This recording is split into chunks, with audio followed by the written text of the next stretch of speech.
Jesse Owens, Jackie Robinson, Muhammad Ali, Bill Russell, Jim Brown, Kareem Abdul-Jabbar, Arthur Ashe, all pioneers in their own sports. Welcome back to the Fanatic Islanders, your home in sports and sports entertainment. We here another good Saturday, another good day to talk about sports. Black History Month, baby. You know what it is. Yeah, let's just ride on. Black Power. And we're canceled. Who are these people? But how y'all been? What's new? It's been good, man. Today is officially, well, not today, but this month is the official start of the 2023 year, because we all know January is a trial year in and of itself. So Yeah. everybody welcome. Nope. Everybody welcome. Everybody welcome. No. April is the start. Yeah. I mean, if we're going by the seasons, yeah. But hey, everybody officially welcome to 2023, and we start off the year with Black History Month, February. So Fair enough. I'm good, man. I'm just here relaxing over here. I got my feet in this at this point, bro. Like, you know? No, I had to make sure my feet out. No. I mean, like, you know what I mean. Whatever. All right, so without further ado, random sports fact. It's about one of the men that I've name dropped at the beginning of this episode. In 1935, Jesse Owens broke 3 world records and tied another in 45 minutes. Owens broke the world records for the 220-yard dash, the 220-yard low hurdles, and the running broad jump, and equaled the world record for the 100-yard dash, all in 45 minutes. ladies and gentlemen, that has been your random sports fact of the week. Greatness. Yeah. Oh, man. That But- is amazing. What could you say? Yeah, yes, it is 1935, but It's like they try to set him up by 45 minutes. Is almost like they wanted him to at some point collapse. From Yeah, trying to do too man. much. This is no the way. man was just going from event to event. I know. Yeah, bro. Like you only see stuff like that in high school. Like when you See what I'm saying? like when you have to run like the 200, but at the same time you have to throw javelin for like your house, and then right after that you have to run like the 4x4, but at the same time you're supposed to be long jumping. Exactly. You You know- still break a world record every time. That is- Wasn't that much people in the world either at that time. I guess not. But he's still doing it though. Wait, that's great. That's crazy though. That's extremely crazy. That was only like To be fair, that would only be 100 years ago. compared to now. That, Yeah. is Okay. that is a small Okay. school sports day versus the 8 billion people. we Fair have. enough, So, fair I enough. don't know. But sports rant. I was thinking about my sports rant for a bit. One thing came to mind. I don't know if this is appropriate for this episode, seeing as how Prince is ill. Uh-oh. But What are we saying? teams just need, not teams, the media personnel just need to stop disrespecting the Philadelphia Eagles. The team has been on fire all season. I agree. It's like the team has been de facto number 1 from, the jump. yeah, like the Lions game was a little bit shaky, granted, okay. It is what it is. But as the weeks rolled by, teams like, oh no, it's not them. It isn't Jalen Hurts. You could put Gardner Minshew in there, saying hey, it works. They put Gardner Minshew there. Definitely didn't Nothing work. It didn't work. Cowboys fans is like, oh, y'all beat us and we didn't have a backup quarterback. Okay, But then okay. y'all Okay. went ahead Yeah, and beat I a had to backup stop you right quarterback. there. I had to stop you right 20 there. minutes. Stop you right there. Don't we need to preface what we define as Cowboys fans. When he says Cowboys fans, he means the general obnoxious fan that makes noise and doesn't understand the purity of the game. Fair enough. The type of fan that would survive a nuclear event. Yeah, the Roaches. Okay. I'm a Cowboys fan. We have Roaches as fans as well. It's fine. It is what it is. Yeah. But even up to now, right? Like going in underdogs against the Giants, underdogs against the 49ers, underdogs against the Chiefs, right? It's just like the team has done everything that you've asked of them to do, and they're still not getting that credit. I mean, they'll show you. I guess. Well, I guess we'll know about this time this episode is aired, but at some point, the disrespect has to stop. Right? I know you're trying to put bread on your table. Media, ants, whatever you want to call yourselves, gotta find something to reach out. You gotta pull out of the ether. Like, but come on, it gotta be something else, right? Like, so much big media personnel has been spurting foolishness. You gotta stop. I mean, like Greg said on the soundbar, though, they only coming to make money, bro. Talking about it, but Philly makes money, bro. Any Philly sports team. I mean, it first and foremost, it is Philly. So that's no offense to Philadelphia. Like, it's a great city, but the way the media or the sports fans themselves act is going to come with the territories. And you got to remember, Mahomes is supposed to be, the golden boy moving forward for the NFL. So any team against Mahomes. Let's be real. They treat him like Jesus. They do. But Romo after the does. fact, no, when Jesus was alive, y'all was treating Jesus dirty. But that was just Y'all treated Jalen Hurts like Jesus when he was alive. It's true. that You was see just what on I'm my saying? mental. I had to like get that off my chest. I had to get that off my chest. That was something that bugged me, like, going like from early on in the season, but I had to like get it. I feel like that's the true definition of a rant. If he wasn't gonna say it, I was gonna say it. So fair enough. Eagles fans just can't win. That's my rant. That's my rant. I don't know.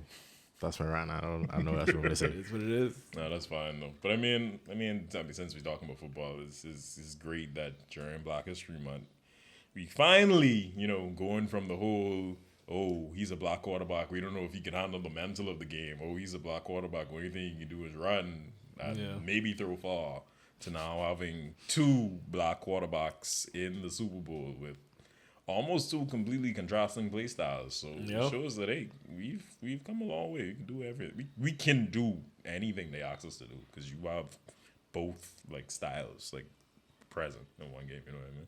Agreed. And even going off that is like, it's not that we didn't have good black quarterbacks in the past either, because we had the Doug Williams, first black quarterback win the Super Bowl. Got the Warren Moons, the Randall Cunninghams. Ooh, Randall Cunningham. See what I'm saying? He paved the way for Vic and The rubber man. everybody else, bro. Like, come on, bro. Like, Another ego. I can take that too. exactly. We gotta claim him now. Come on now. So I mean, like, I don't even know where that stigma came from in a way. Like, I guess it was saying that black football players was smart enough to play quarterback, which was weird in itself. Just too athletic. Like, it's almost like you're too good. You're too good of words. Wow, you're too good of an athlete to be a Go quarterback. play receiver. Yeah, play receiver. What did they try to do with Lamar coming out of the draft? Yeah. They actually wanted that man to play receiver. That is really disrespectful. Yeah, that's crazy. That is actually disrespectful. You would have been a good receiver too, though. That's not the point. That ain't the point. That's not the point. I mean, in the Super Bowl, Nick Foles could be a good receiver. We've seen that. Don't do that. Don't do that. Don't do that. Do not do that. So come on, man. So you're saying any lineman that catches a touchdown in the red zone is a good receiver at that point? So Mike Vrabel wasn't a good receiver. Oh God. Yeah, but Mike, pretty good. You see what they said? All they said is respect the people, man. The quarterbacks was always there, so give them what they deserve. They need their respect. Pay Lamar. Sorry, I had to say it. But yeah, like you said, contrasting play styles. Jalen Hurts, he can make the throws. People thought coming out of college that this man wasn't even going to ever start. He was just going to be a backup, whatever. That's just going to be his story, and I think that's why a lot of people still mad at the Eagles, because they're like, okay, well, how is this boy succeeding? He's not supposed to be here. With Mahomes, it's like, Mahomes. yeah, it's like, and even what Dan Orlovsky said, he's like, Joe Burrow is the better quarterback, but Mahomes is the better football player. What does that mean? Ooh. What does that mean? That bro? is. What does that mean? Is it. No, but I think that's the. I think that's the heart of the debate, and I think that's the issue with that people had with black quarterbacks in the past, and they probably still have today. Is like you wanna.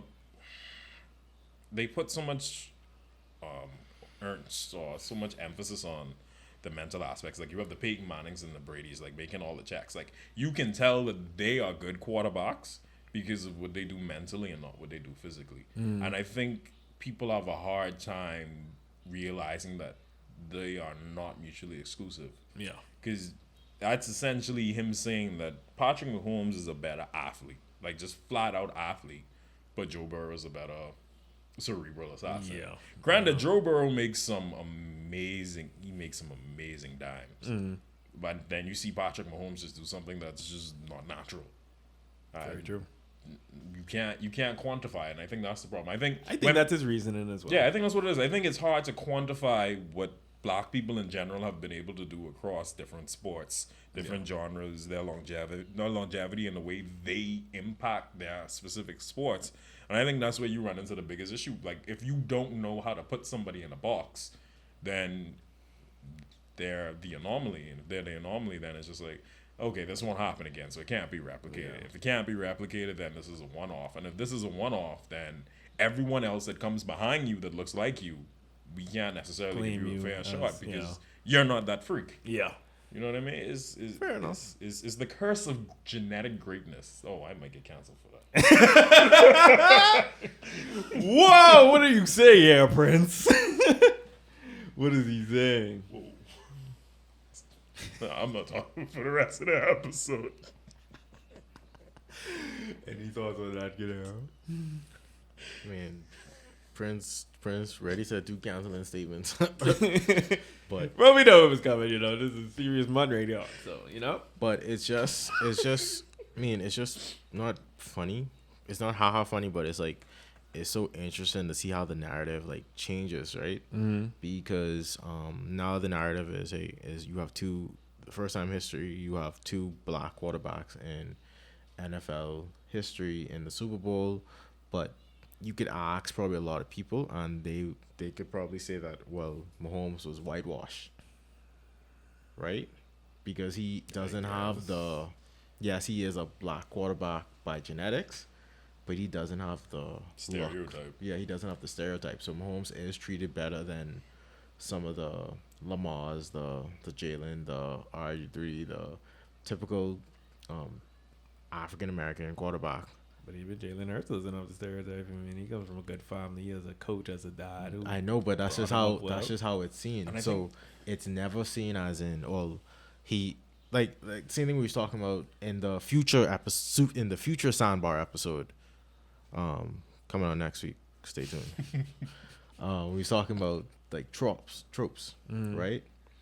It doesn't make a good narrative, right? So they don't want to hear, oh, he played for his dad. His dad was his coach. He showed leadership skills from then. They just want to hear, well, he got benched at Alabama. He had to transfer.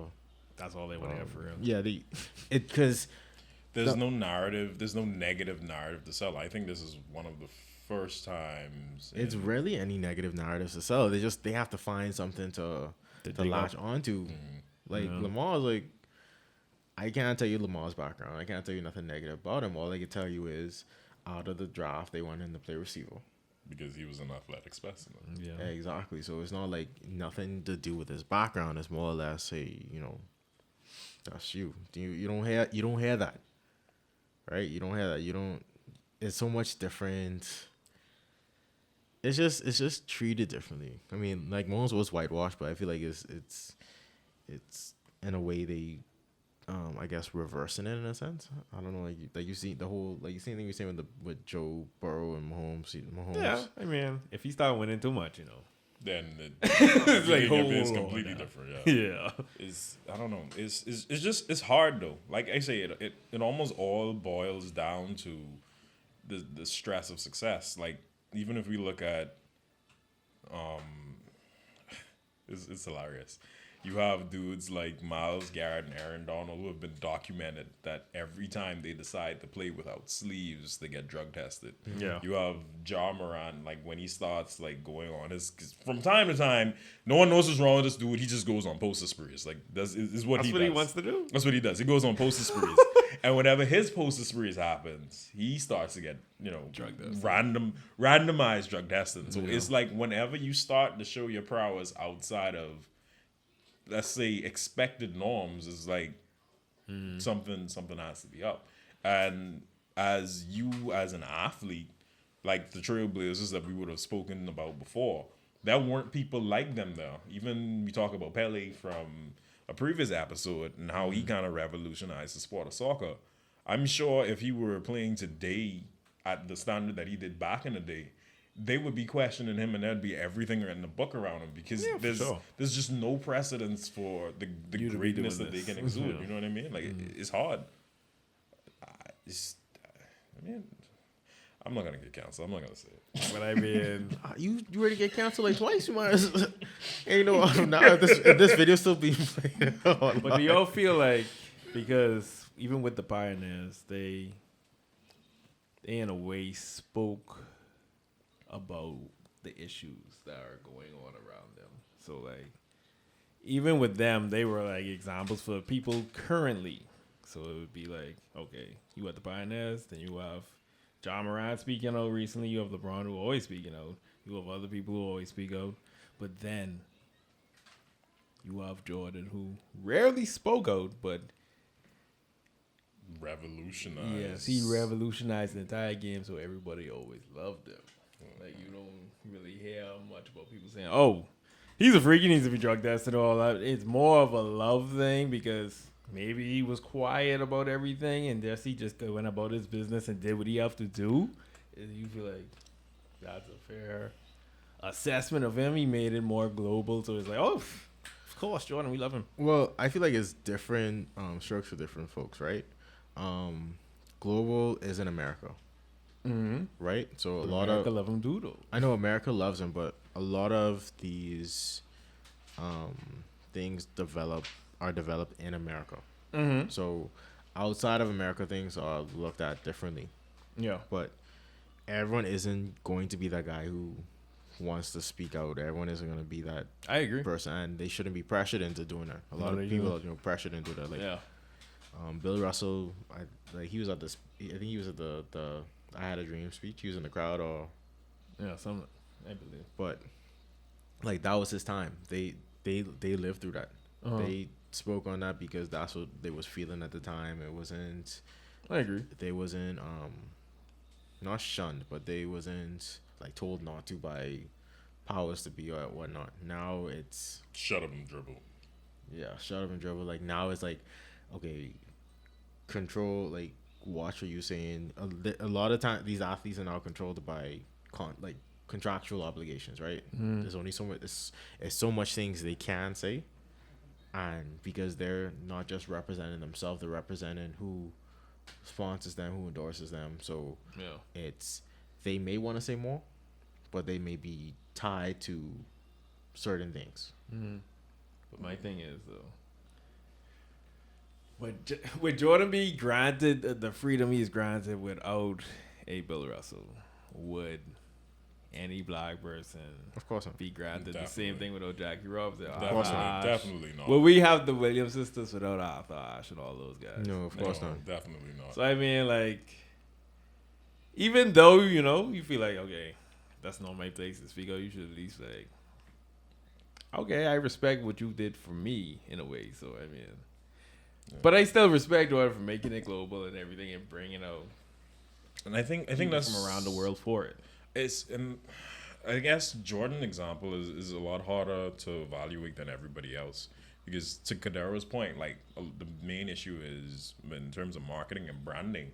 So every athlete is essentially his own brand representing a larger brand. But I think the case with Jordan is completely different because I think Jordan was, or at this point probably still is, the brand for the NBA. Yeah, Globally. So like him having a quote unquote longer leash wasn't, I think it was just, I think that's just smart business. Yeah. Like, instead of trying to rope in the person that's taking your sport, your organization, like the National Basketball Association, onto that next level, allowing you to be able to, generate more revenue. Like, you're not gonna tell him to relax, even if he was as outspoken as LeBron. I agree. I don't think you're gonna pull him back, because that hurts your brand in the future. Yeah. And now everybody else that comes behind him is like, hey, you're not Jordan, so you can't do it. You know what I mean? Yeah. And it's interesting because you see people being kind of cherry picked as to who they want to represent what.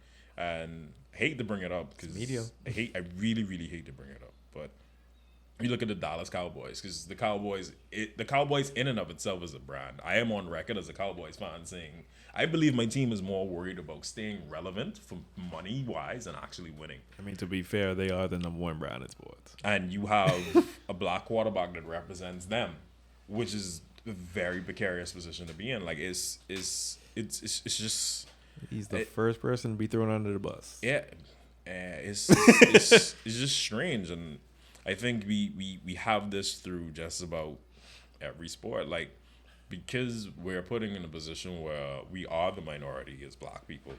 Like, whenever we decide to step out and be greatness, is always that earnest or that expectation that you are bigger than what you want to do. But you don't see that in every other job. Say if you're like the top accountant in your firm, they're not going to allow you to just sit down, and you're allowed to sit down, do your job, collect your money, and go home. But as soon as that spotlight is on you as an athlete, you can't just do your job anymore. It's like the weight of my problems as a regular black person is now on your shoulders. And is it a fair expectation? Like, I think that's the hard question. Is it fair to put it on their shoulders?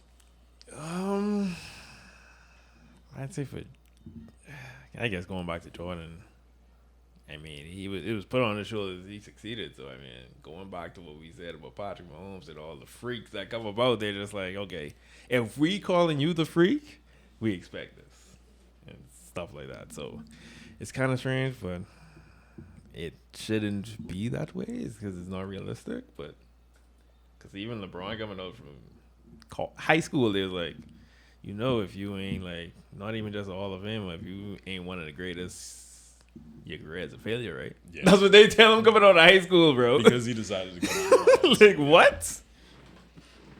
Like, I don't know. Like, I think it's all about managing expectations, and there's just certain, again, back to the future episode with Craig Joaquin, we speak about tropes and demographics.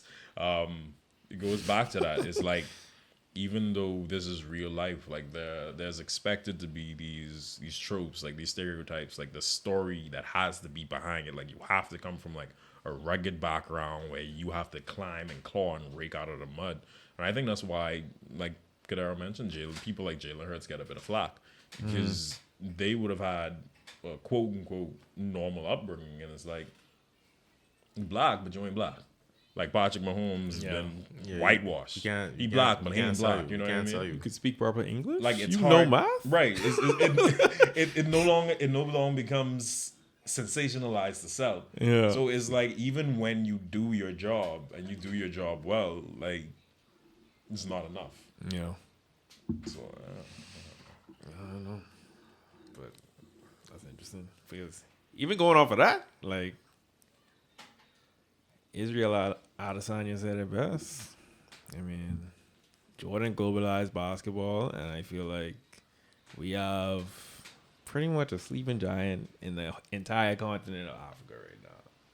We have a lot of talent growing there. We have Joel Embiid coming over there. We have Adesanya. We have Ngannou. And we have Usman, who were 3 champions all at one time.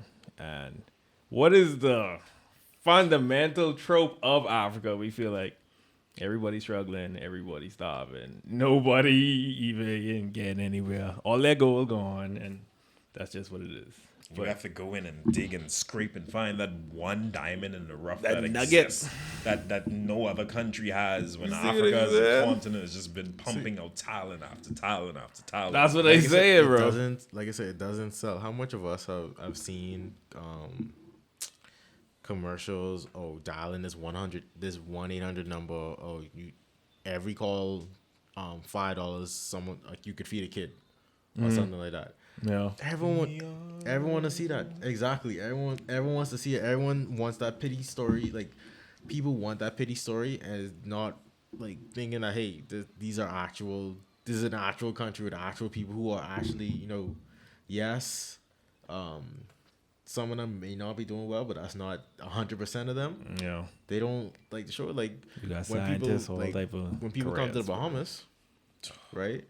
Don't get When me people started. come to Bahamas, Don't it's get me like started. it's like, oh, you live where we I live where you vacation. That whole mantra. But you live in a hut, bro? That whole mantra. Everyone think it's paradise. Yes, it is paradise, but like it isn't 100% of what you see all the time. So it's what sells. What sells is usually what is shown. Yeah. Yeah, because Nassau is a walking dichotomy, but it is very interesting.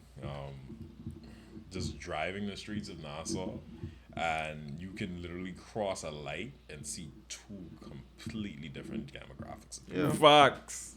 And I'm not talking like a drive. It's literally you can take 10 steps and you're in a Literally. completely different neighborhood. Literally. It's scary, man. But just to kind of lighten it up a bit and bring it back to sports, like you have people from here, like I guess and they try to make it seem like there isn't talent or it's hard or like everybody like has to come out of the mud. But Nassau, the Bahamas in general, very small island nation, has done extremely well in terms of athletics. Like with people like Shawnee Miller Weibo, congratulations! Like she's now pregnant. Congratulations to her. Like who have just done amazing things. We have Jazz Chisholm. We have Buddy Hield. We have MLB cover. DeAndre. Ooh, that MLB cover is sick, bro. Yeah, but nice. That MLB cover is sick. So like as much as, and I think this is part of the problem because this is Black History Month, and again plugging the Sandbar episode, like a lot of the things that they tend to want us to portray about our history is almost always the negative, is always the bad. But there's so much good to celebrate, but like there's so much. I do want to say this though. I always feel like, the world is mine. Everybody says that all the time. Everybody's saying, God made this world for you. So I'm like, wait, so why I got to get a passport and all that stuff? But you go travel all over the place. This mine, bro. But anyways, being more nationalistic, I would say. I feel like we have the advantage over a lot of people globally, bro. We only have a couple rocks in the middle of the ocean. We have, we have some of the race history and all that stuff too, but it's only a couple of us, babe. Only a couple of us on a couple of rocks. So we usually figure out a way to make it work together. Sure, we do foolishness, whatever. But we always find a way, but it's just like we can come together, we can understand people more. So when we go other places globally, we are more equipped than most people. So when it comes to us performing on a world stage, it's like, wait, I had to face worse than this at home. So when it comes to the world stage, It's easy. It's very easy. And then you have Baymans backing you. Maybe when you was first starting off, Baymans be like, wait, where you going, babe? What you think you're doing, babe? Because maybe they had their dreams dashed, or they just know how it is for a lot of people who try to achieve that. But when you actually get there, but ain't nobody talking about you, babe. Baymans can defend you to the death, babe. They can be like, babe, what is this babe talking to this babe, babe? So when you get there, it's like, wait, it is what it is, babe. So I feel like we have the advantage over pretty much everybody. So even like what I was going to talk about the kid from Life of Key was in the national spelling bee that time. But you think I care if he white, black, or Indian or whatever? They Bayman, bro. So, but you better go win that. But I ain't care if you going against whoever. I don't care if it Miss Universe going against Aphrodite, but she can win, but so, that's just what it is, but hey, babe. The Bahamas has a very big advantage over a lot of people. And I don't feel like we realize that a lot of the time. So, even in Jamaica, same thing. Almost the same thing because you was the fastest mind ever lived, right there. And then you have a whole group of him who could Falling run behind. who could just destroy anybody on the track. And then you just have it just coming up to where it's like, bro, we continue to grow, and it's just greatness pouring over. And I think that's the funny thing about Black History Month, because they people like to make it about, okay, we went through slavery, like they really like to harping on all the hardships. Yeah. But Black history is literally still being made today. Black history is every history. Black history is history at this point. Like there are things that are still happening now, and just to the Bahamian point, like where we always rally and cheer for our It own. don't matter what Like, you are, bro. As long as you baby, you straight. like we could even look at the World Cup example. People who don't watch soccer, don't know anything, cheering for France because Mbappe black. That's it. Like that's all. Like, that's all they knew. Like Mbappe is black. We want France to win. That's it. Like, and I think stuff like that, it's beautiful because you have the support of those that just look like you, because looking like you almost automatically have some inclination, no matter your background, no matter no matter how whitewashed you were. Me and you might not talk the same. Like I may be speaking to you in the most Queen's etiquette English that is out there. I will enunciate every bit and piece of the words that I will speak to you. Or I come to you talking like, boy, I ain't gonna lie, you ain't wise. I'm still like the way I be in Mosh. But if we meet each other in a certain demographic, like when it's just you and I that look alike, like there's always that bond that stick together. You know what I mean? Like we have to look out for each other, and I think that's the essence of Black History Month. And I think that's why we see the Trailblazers, like the Bill Russells and the Jesse Owens, like when they start to make their move, they almost always try to bring somebody else with them. And I think that's what we need to start doing. Like we just gotta start celebrating more than we kind of harp on. Not saying to neglect the past, because without understanding your past, you're doomed to repeat it. But I think we need to kind of shift the focus to celebrating, because there's a lot of good that's happening, man. Yeah, I agree. And even with that, That was a bit heavier than I expected that to be. don't mind it. That's the nature of it. That's as it should be. You go. Oh, you want me to go? Yeah. I was going to talk about the surprise over on the right side of the world. Because even with all this greatness, we have even some shocks that even come up from time to time, like we said. Jordan globalized the game, so it's like you even see Jeremy Lin on the court. Like that's the last thing anybody would ever expect to see. You see Yao Ming.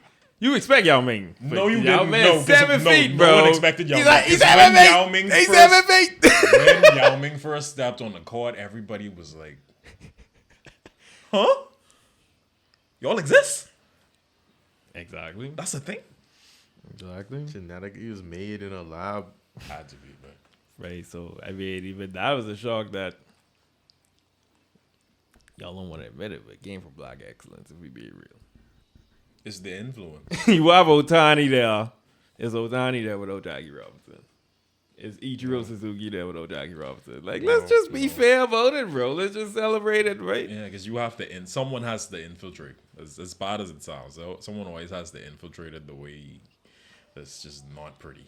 I'm telling you. So, I mean, like we say what happened in the Bombers. If you just mesh together, because you know that, hey, boy, it's only us on in this place. We might as well just figure it out and move on, boy. Like, come on, boy. Like, it don't need to be this hard. It really don't. It really doesn't, man. Like I say, I think it's great to see. Like I love February. Hate the fact that Black History Month is the statistically shortest month in the year, but that's a different story for a different day. I've already been canceled. I can be canceled again. Yeah, keep going. Keep going. But like This episode probably is gonna be called Princess Council.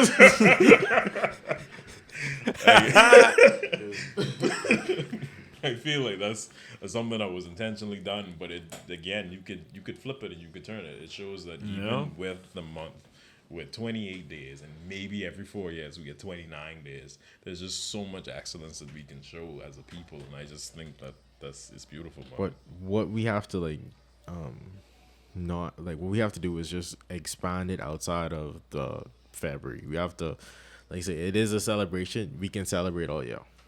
It doesn't. We don't have to be confined to just February. Yes, we're more aware of it in February because it seems like a whole, oh yeah, it's Black History Month. Oh, what y'all doing? Okay, y'all. It just seems like the media is like pushed so much of it then. They want to sell it. Yeah, but like I say, Black history is all history. So it's a celebration that can be done every single day. It's a celebration that can be done every day of the week, every week of the year, every week of the month, every month of the year. Yeah. All right, so as it is Black History Month, we ask that you continue to support Black people in all we do. And as we ask you to support Black people, we ask that you support the Fanatic Islanders podcast. If you're watching on YouTube, don't forget to like, comment, and subscribe. I mean, why not? Just drop a like and make sure you drop the comments. If there's anything that you think we can improve on, anything that you want to see, just let us know. If you're listening to any other audio platforms, don't forget to leave a 5-star review and drop comments as well, man. We're responsive. We're here. We got Macario on my left. We got Cadero to my right. These guys are amazing, and it's just good to see. So, like I say, it's Black History Month, so support, some local black men doing good with their lives, and check us out. Yeah, But man. until next time, thank you guys, and again, don't forget to subscribe. Yes, sir.